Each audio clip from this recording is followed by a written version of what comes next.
السلام علیکم ورحمۃ اللہ وبرکاتہ۔ میرے بھائیوں، دوستوں، بزرگوں، اللہ اور اس کے رسول کا پیغام لے کر آیا ہوں۔ اس پیغام کو سننا، اس پر عمل کرنا اور دوسروں تک پہنچانا ہم سب کی ذمہ داری، اور یہ ذمہ داری ہمارے باپ نے ہم پر نہیں لگائی، کسی عالم دین نے ہم پر نہیں لگائی، کسی مفتی نے ہم پر نہیں لگائی۔ یہ ذمہ داری اللہ تعالیٰ نے ہم سب پر لگائی۔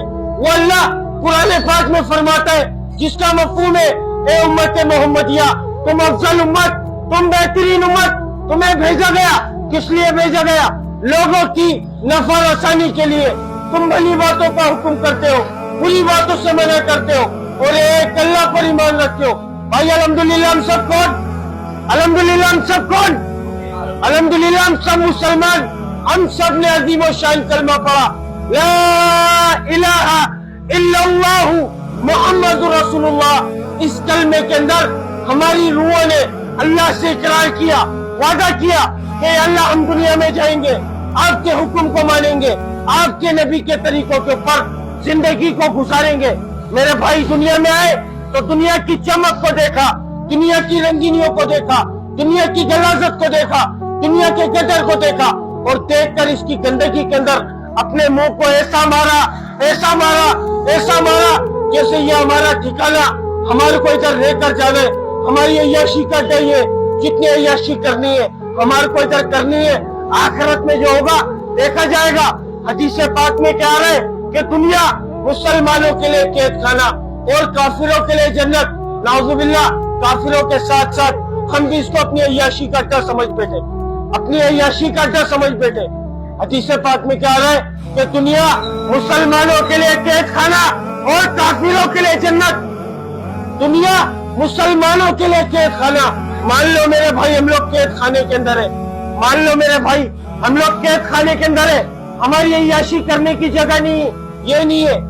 ہماری عیاشی کرنے کی جگہ اللہ نے آخرت میں رکھی، اس کو کہتے ہیں جنت۔ اللہ تعالیٰ قرآن پاک میں فرما رہا ہے، جس کا مفہوم ہے، میں نے اپنے نیک بندوں کے لیے، میں نے اپنے برگزیدہ بندوں کے لیے ایسی آنکھوں کا ٹھنڈک سامان، ایسی آنکھوں کی ٹھنڈک کا سامان تیار کر کر رکھا جو نہ کسی آنکھ نے دیکھا، نہ کسی کان نے سنا، نہ کسی کے دل کے اوپر اس کا گمان گزرا۔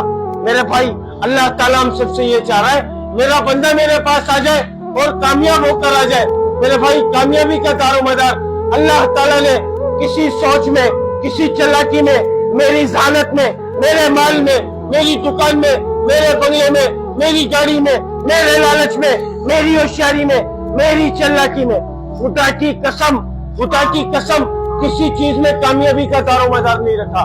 کامیابی کا جو دار و مدار وہ رسول اللہ صلی اللہ علیہ وسلم کے مبارک طریقے، مبارک عمل جو اس کے اوپر زندگی گزار رہا ہے، یہ بات قسم کھا کے کہی جا سکتی ہے، وہ انسان، وہ شخص کامیاب ہے جو اس سے ہٹ کر زندگی گزار رہا ہے یا گزارے گا۔ دنیا میں بھی ناکام ہے، ذلیل ہے، برباد ہے، آخرت میں بھی ناکام ہے۔ کلمہ پڑھنے کے بعد اللہ کا سب سے بڑا حکم ہم سب پر کیا فرض ہوا میرے بھائی؟ کلمہ پڑھنے کے بعد اللہ کا سب سے بڑا حکم ہم سب پر کیا فرض ہوا؟ نماز۔ اللہ کا سب سے بڑا حکم نماز۔ اور آج مؤذن بلا رہے، حی علی الصلاۃ، حی علی الفلاح، آؤ نماز کی طرف، آؤ کامیابی کی طرف۔ ہماری دوڑ کہاں پر لگ رہی ہے؟ دفتر کے اندر، بستر کے اندر، نوٹوں کے اندر، موبائل کے اندر، ناچنے گانے میں، گھومنے پھرنے میں، بے حیائی کے اندر، کسی کی غلامی کرنے میں، کسی کے طلبوں کو چاٹنے میں ہماری دوڑیں لگ رہی ہے۔ ہم اپنی کامیابیوں کو ادھر تلاش کر رہے ہیں، اور اللہ کا حکم آ رہا ہے، حی علی الصلاۃ، حی علی الفلاح، آؤ نماز کی طرف، آؤ کامیابی کی طرف۔ میرے بھائی ہم سب کی دنیا اور آخرت کی 100% کامیابی اللہ کے حکم کو نبی کے طریقوں سے پورا کرنے میں، اس کے علاوہ کوئی راستہ نہیں ہے بھائی جو ہمیں کامیابی کی طرف لے کر جائے۔ خدا کی قسم کوئی راستہ نہیں ہے۔ اگر ہمارا دماغ بتا رہا ہے کہ مال میں کامیابی ہے، تو خدا کی قسم اللہ تعالیٰ نمرود، فرعون، قارون، حمان، شداد ان لوگوں کو کامیاب کر کر دکھاتا اگر مال میں کامیابی ہوتی نا۔ قارون کے بارے میں آتا ہے کہ اس کے خزانوں کی چابیاں 70,000 اونٹوں پر لاد کر چلا کرتی تھی۔ اللہ کا حکم اور نبی کے طریقے اس کی زندگی میں نہیں تھے، اللہ تعالیٰ نے اس کے مال کے ساتھ اس کو زمین میں غرق کر کر دکھا دیا۔ میرے بھائی تو میرے بھائی یہ جو ہمارا دماغ ہمارے کو بتا رہا ہے کہ میں لوٹوں سے کامیاب ہوں گا تو میرے بھائی ہم اپنے آپ کو دھوکے میں ڈال رہے ہیں۔ اس بات کو بتانے، اس بات کو سمجھانے اللہ نے ایک سلسلہ جاری کیا۔ 1,24,000 پیغمبروں کو اللہ نے دنیا میں معبود فرمایا۔ جتنے بھی نبی آئے سب نے ایک ہی بولو کو بولا، ایک ہی بات کی دعوت دی کہ لوگوں کلو تم لا الہ الا اللہ، کامیاب ہو جاؤ گے۔ جو وقت کے نبی کی بات کو مانتا تھا اللہ تعالیٰ صرف اس کو کامیاب کرتا تھا میرے بھائی۔ جو وقت کے نبی کی بات کو نہیں مانتا تھا اللہ تعالیٰ اس کو ناکام کرتا تھا۔ ہم سب کا ایمان، ہم سب کا یقین، رسول اللہ صلی اللہ علیہ وسلم آخری نبی، قیامت تک کوئی نبی نہیں آئے گا، قیامت تک کوئی نبی آئے گا۔ سب تیز آواز سے بولنا، قیامت تک کوئی نبی آئے گا، قیامت تک کوئی نبی آئے گا، قیامت تک کوئی نبی آئے گا۔ جب 1,24,000 پیغمبر یہ پیغام لے کر دنیا میں آئے، ہم سب کا ایمان، ہم سب کا یقین، رسول اللہ صلی اللہ علیہ وسلم آخری نبی، قیامت تک کوئی نبی نہیں آئے گا۔ اب یہ کام کون کرے گا؟ اب یہ کام کون کرے گا؟ لوگوں کو برائی سے کون روکے گا؟ نیکی کی دعوت کون دے گا؟ کس کی ذمہ داری؟ میرے باپ کی ذمہ داری، میرے باپ کی ذمہ داری، یا تمہارے باپوں کی ذمہ داری، یا کسی عالم دین کی، یا کسی مفتی کی ذمہ داری؟ بولو نا، کس کی ذمہ داری؟ ہر اس شخص کی ذمہ داری، ہر وہ شخص اس بات کا ذمہ دار، اس ذمہ داری کا ذمہ دار ہے جس کے سینے میں لا الہ الا اللہ محمد رسول اللہ، وہ اس محنت کا ذمہ دار ہے۔ وہ ماں کا بیٹا، باپ کا بیٹا، بیوی کا شوہر، بچوں کا باپ، دکان والا، کاروبار والا، دفتر والا، ڈگری والا، عہدے والا، رینجرز والا، پولیس والا، حکمران، سیاستدان، دنیا کا ہر محکمے کا کوئی نہ کوئی فلائٹ ہوگا، لیکن بعد میں ہوگا۔ سب سے پہلے وہ صلی اللہ کا بندہ، رسول اللہ صلی اللہ علیہ وسلم کا امتی، اللہ کے حکم کو نبی کے طریقوں سے پورا کرنے والا۔ اپنی زندگیوں کو برباد ہونے سے بچا لو، اپنے وقت کو قیمتی بنا لو، اپنے وقت کو قیمتی بنا لو میرے بھائی۔ ہم دنیا میں دنیا بنانے نہیں آئے، ہم دنیا میں دنیا کمانے نہیں آئے، ہم اپنے اللہ کو راضی کرنے کے لیے بھیجے گئے۔ اس کے علاوہ کوئی دوسرا مقصد نہیں ہے۔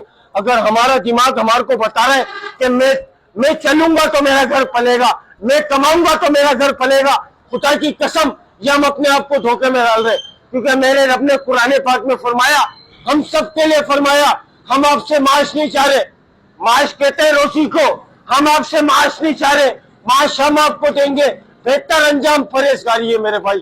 جو پرہیزگاری اختیار کرے گا اللہ تعالیٰ اس کو دنیا میں چین، سکون، راحت، اطمینان دے گا، اور آخرت کے اندر قبر، حشر، آخرت، پلسرات، اس کے اندر بھی آسانی والا معاملہ کرے گا۔ تو میرے بھائی اپنے نشوں سے باہر آ جاؤ، اپنے نشوں سے باہر آ جاؤ میرے بھائی، ہلا لو اپنے آپ کو، ہلا لو اپنے آپ کو، اپنے نشوں سے باہر آ جاؤ، اللہ کے واسطے اپنے نشوں سے باہر آ جاؤ۔ اس خوشی کے اندر اپنے آپ کو ملوث نہیں کرو کہ نشہ ہی نشہ کر رہا ہے۔ خدا کی قسم ہر انسان نشے کے اندر، خدا کی قسم ہر انسان نشے کے اندر، ہر وہ شخص نشے کے اندر جس کے کان کے اندر حی علی الصلاۃ، حی علی الفلاح کی آواز آئی اور وہ کر مسجد کو نہیں گیا، وہ نشہ ہی ہے، وہ نشہ ہی ہے میرے بھائی، وہ نشے کے اندر ہے، اصل نشے کے اندر وہ ہے۔ اپنے نشوں سے باہر آ جاؤ، اللہ کو مانو، اللہ کی مانو، کامیابی حی علی الصلاۃ، حی علی الفلاح میں، نبی کے طریقوں میں کامیابی ہے۔ نبی آتے تھے اس پیغام کو بتاتے تھے، قیامت تک کوئی نبی نہیں آئے گا۔ ہم سب کی ذمہ داری اللہ نے قرآن پاک میں لگا دی۔ اللہ تعالیٰ نے قرآن پاک میں کسی قوم سے، کسی فرقے سے، کسی زبان سے، کسی مخلص سے مخاطب ہو کر نہیں فرمایا۔ اللہ تعالیٰ نے یہ حکم فرمایا کہ اے امت محمدیہ، تم افضل امت، تم بہترین امت، تمہیں بھیجا گیا لوگوں کی نفع رسانی کے لیے۔ تم بھلی باتوں کا حکم کرتے ہو، بری باتوں سے منع کرتے ہو، اور ایک اللہ پر ایمان رکھتے ہو۔ آخری بات بول کے بات کو ختم کروں گا، بات لمبی ہو گئی، معذرت چاہتا ہوں بھائی۔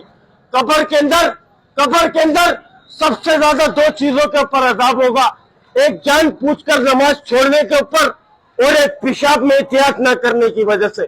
حدیث پاک کا مفہوم ہے جس شخص نے ایک نماز کو جان پوچھ کر چھوڑا 2,88,00,000 سال جہنم کی آگ میں جلے گا، اور جس شخص کی ایک نماز ایک وقت کی نماز چلی گئی، اس کے ساتھ ایسا ہو گیا اس کے بیوی بچے مال دولت اس سے سب کچھ چھین لیا گیا، وہ اکیلا کھڑا رہ گیا۔